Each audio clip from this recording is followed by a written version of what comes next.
It looked like a small but perhaps significant breakthrough in efforts to bring an end to the fighting in Ukraine. At talks in the Turkish city of Istanbul, the Russian side committed itself to scaling back considerably military activity in two Ukrainian-held areas. A step in the right direction? Well, Western intelligence services are urging caution. After all, the merciless Russian bombardment of many targets across Ukraine continues unabated. So, on To The Point, we ask, Istanbul pledge, is it for real, or Putin's latest ruse?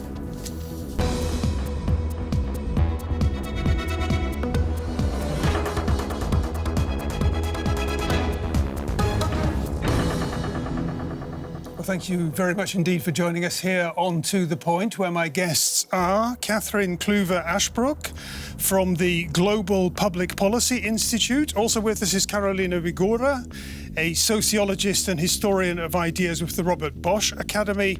And on the line is security and defence expert Gustav Gressel from the European Council on Foreign Relations here in Berlin.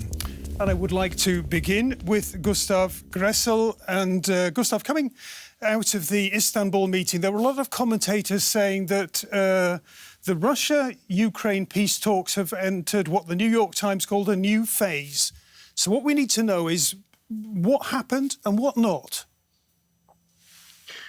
Well, the talk centered on certain issues with sort of leaning or pointing towards a possibility of a compromise. However, I will shortly do that there are a lot of things still to be discussed. So what the Russian General Staff announced is that Russia will scale back military activities around Kiev and Chernihiv. However, that does not mean that they withdraw. They just scale back the offensive action or refrain from that.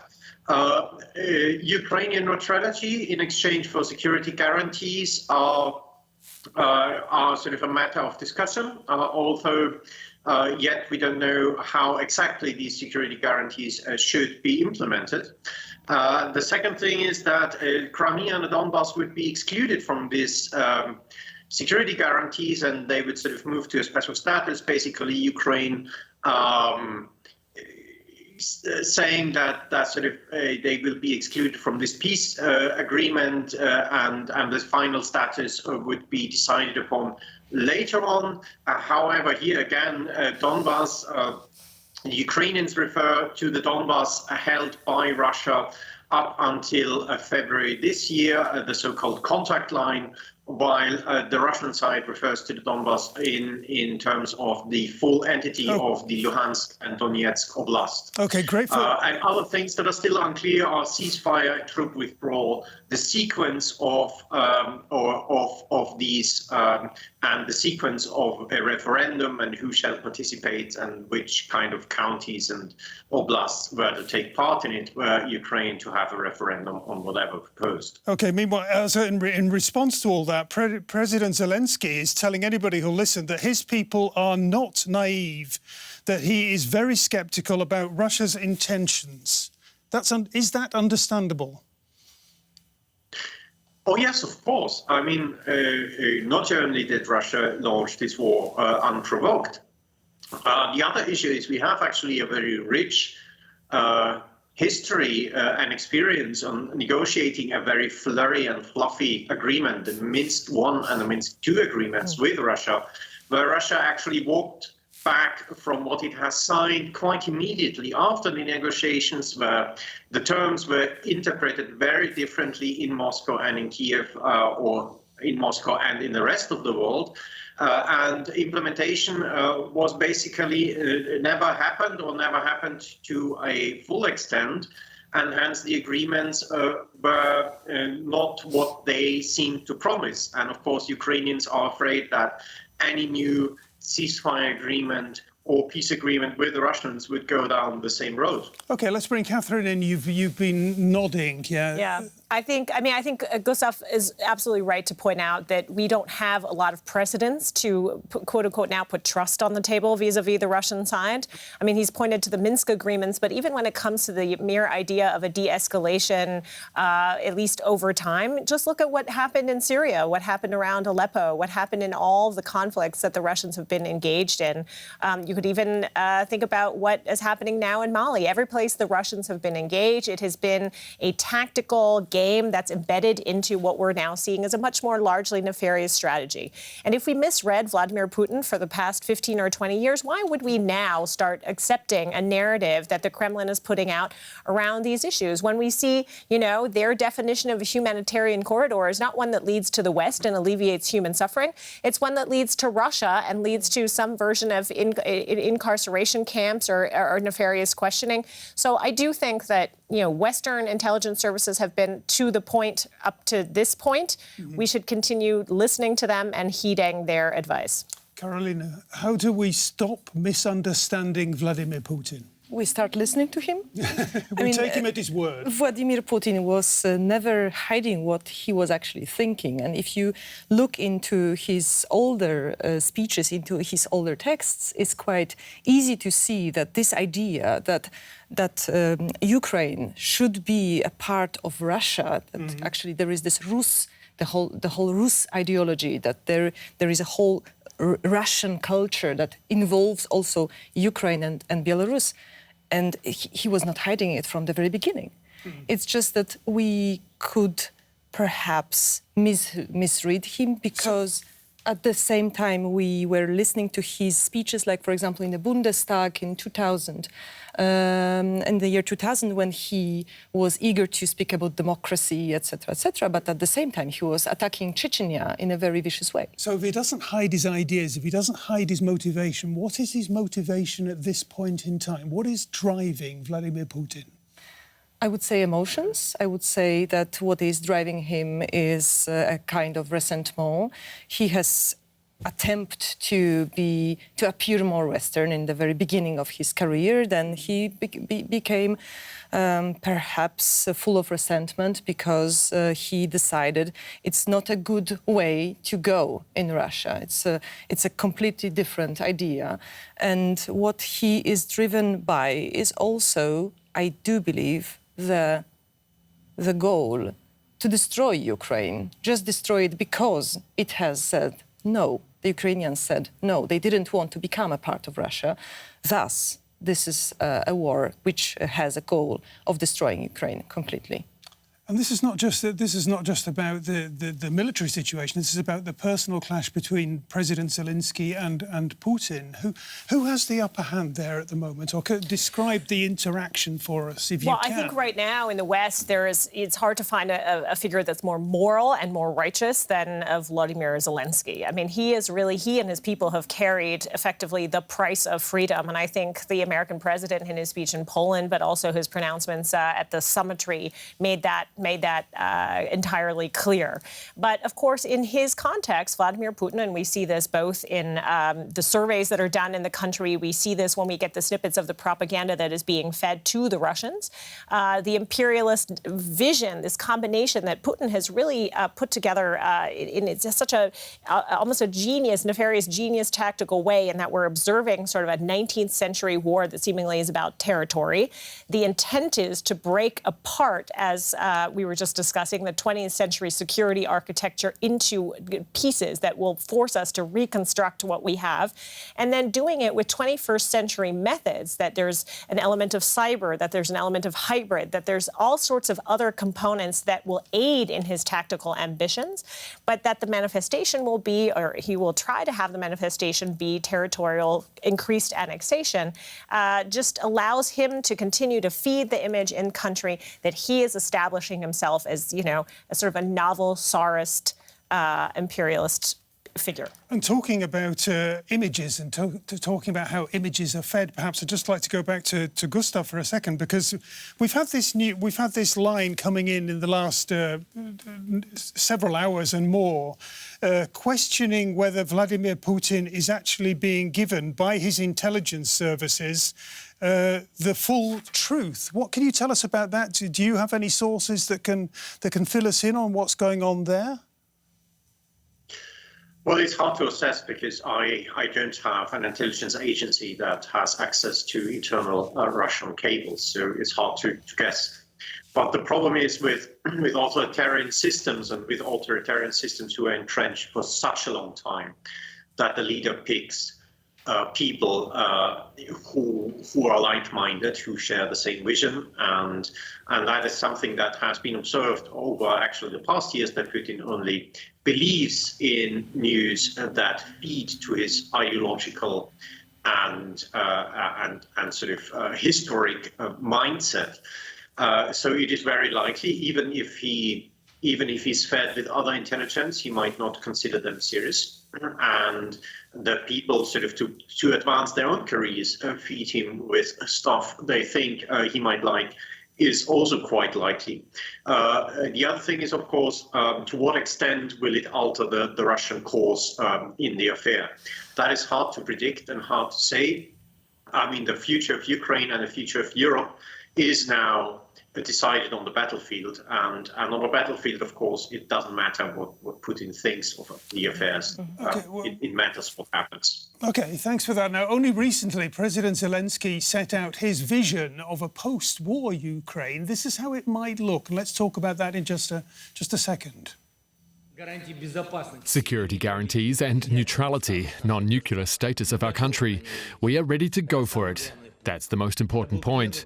It was the main point for the Russian Federation. That's why they started this war. Security guarantees, neutrality, non-nuclear status, that's what the Ukrainians are after. Will Vladimir Putin at any stage stomach that vision?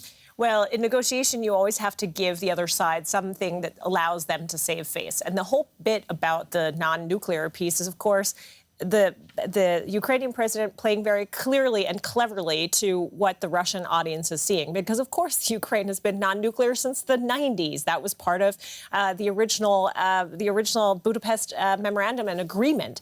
So, but the fact that he has to say that is something that then can be fed directly into the propaganda machine of the Kremlin and, quote unquote, gives Vladimir Putin a sense of sort of victory and message, right? The message is arriving. I'm much more worried about this idea of neutrality, because how we then define neutrality, and Gustav said it out at the beginning of our program, is what would that look like? What does sovereignty and neutrality in that fusion look like? Are you not inviting in a consistent opportunity for Russia to create conflict into a frozen, in the way that he's done it before with Georgia and other parts of the post-Soviet space, a frozen set of conflicts that then he ultimately still ends up controlling? So the real question is, what does sovereignty mean with respect to security guarantees, and what would those security, and who guarantees those security guarantees, and are they trustworthy? So we're not there yet in the negotiations. Karolina, two words. One of them got onto the table just a minute or so ago. Trust, mistrust. Yeah, how important are these two commodities in the days, the months, the years that lie ahead? So Cathryn said previously that Zelensky is today a person who is the most moral figure, perhaps, in this war and in this situation. I would say something more, because it's connected with trust and mistrust. Namely, Zelensky is also a person who today is the most capable of explaining, of uttering what the Eastern and Central Europeans think about Russia and what their experiences. And this is very important, because this trust and mistrust towards Russia comes in this region from a certain historical experience. It is rooted in our historical experience. History. It's a very long history of 300 years at least. And it is a history of first competition between the Polish imperialism and the Russian imperialism. Then somehow Poles lost the competition, and what was left was the Russian imperialism. And the most important experience of this region is that the Russian imperialism comes back after some time, ever and ever and ever again. So it's a dormant imperialism, but it always wakes up. And I do believe that it's extremely important to take this distrust, historical mistrust, into account. Although I do believe also that it's very important that we listen to the utterances of the Eastern Europeans, of the Central Europeans, who are perhaps less nuanced when it comes to what measures we could take in this situation against Russia, and not only listen, but also to create a compromise between the Western and the Eastern members of NATO. Because what's in the interest of Vladimir Putin is, of course, that we become divided. Fascinating stuff. Let's take a quick look at the map to get some sort of an overview of what is a complex situation in a huge country. Now, Russian forces have so far been trying to gain ground from three sides. In the north, they have approached the capital, Kiev. In the east, meanwhile, there are the pro-Russian separatist territories of Donetsk and Luhansk, and the independence recognised by Putin himself is what they have. And in the south and southeast, there's the key city that is the strategically and symbolically important port of Mariupol, and there's also in the west there's Lviv. Now that's the background, and I'd like to come back to Karolina again and just ask her a little bit about the spirit in all of these areas of Ukraine in the fighting against the Russians. Where does that defiance come from? I think it comes from the past years that divide us from what happened in 2014. So it basically comes from the experience that the Ukrainian society gained after Crimea was annexated by Russia. They have been training. If you ask a Ukrainian, I asked, for example, the refugees that come to Warsaw, what is their attitude to weapons? They say that we have weapons in every basement in our country. This is a completely other state of mind, I must say. I'm impressed because my own country, Poland, has gone a completely different road after 1989. We basically decided not to train a whole society militarily, and we thought it's actually an achievement. Now, obviously, we have to change our thinking. It is nevertheless, despite what you're saying, very reminiscent of 1944 in Poland and the uprising against the German occupation back then. It's a very... I would say the association goes not with the Warsaw Rising, but with 1939. Because this is our experience of being abandoned by the West. And back that time, also pictures of bombarded Warsaw were published in the press internationally, and yet there was this phony war in which the Western allies didn't do enough to protect Poland. They perhaps prolonged Hitler from attacking the Western Europe, but still the war came. So this is basically the association. I don't say that it's the right association, but there is a very deep intuition here that this might be a domino effect. OK, let's bring Gustav back in, because I think there's a very important thing. There seems to be a very important strategic shift taking place at this point in time, away from trying to occupy or to capture, as it were, the capital Kiev, and in a different direction. The word that's being used for all this is liberating the Donbass region. Liberating is being used in an almost Orwellian sense, and I'd like to invite you to explain what's going on there. It's not almost Orwellian, it is completely Orwellian, yes. Mm-hmm. So basically, militarily, the attempt to conquer Kiev has failed. And one needs to state that from the beginning of the war, Kiev was the center of gravity of the Russian military effort. Most forces, most heavy firepower was used there, not in the Donbass. But the Russian forces did not come far enough. And even with new reinforcement that might come by mid-April, they will not be in a position to take such a large city that has not been encircled and that has prepared itself for defense. Mariupol is still holding out, and it's a tenth of the size of Kiev, and it was encircled very early on in the war. So they are concentrating on the east, where military success is more likely and can be organized more easily. But we saw over the past days very heavy assaults in the Donbas and coming north from Kharkiv region on the city of Izium. But so far, the Ukrainians could hold the lines there. Also, there are very experienced Ukrainian forces actually in this region defending it, because it was the former joint forces operation, the former war in the Donbas. So it's not that easy militarily for the Russian side.